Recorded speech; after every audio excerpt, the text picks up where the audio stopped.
I'm not saying I remember Ferguson, and I remember what Mark Lamont Hill said about how the people in Palestine were tweeting about how to deal with tear gas and stuff like that. I remember it, and I appreciate it, and I appreciate Mark Lamont Hill's view on that situation in Palestine. I do, and we all knew what your view was, and you still had a job on CNN. But when you walk in a tightrope, you got to walk it.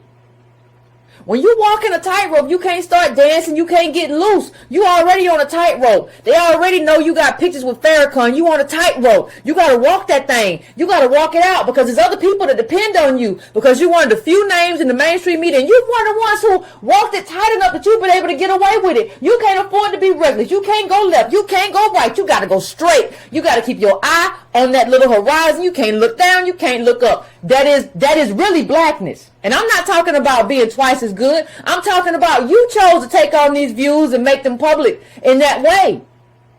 Like what some of y'all honestly need to do, if that's what you believe, you need to build somebody else up to be an activist and go do that on a stage that's not your stage. You don't get to do everything. Sometimes you got to leave something else for somebody else, even though you agree with them. But if we build you up, like I said, if we're the ones who build you and we make you, and we're the ones who support you, and we're the ones who just like, yeah, you got what you got from that. You didn't. It's not like I said this on. I think I said this on Antonio's show. But it's not like you're Condoleezza Rice and your claim to fame is you speak Russian and you're a Russian expert in international relations. No, your claim to fame is us.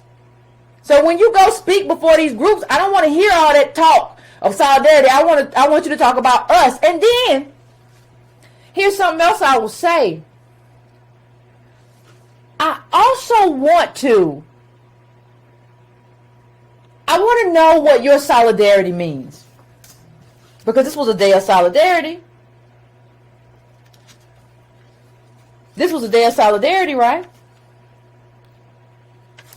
So I want to talk, and I think we all have talked about the terms of solidarity on this show and the terms of that agreement.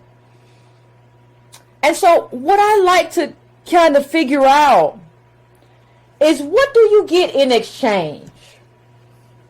I know we got some tweets about how messed up we are, but because of the relationship between Palestinians and Israelis, they have been rendered into a very weak people. Last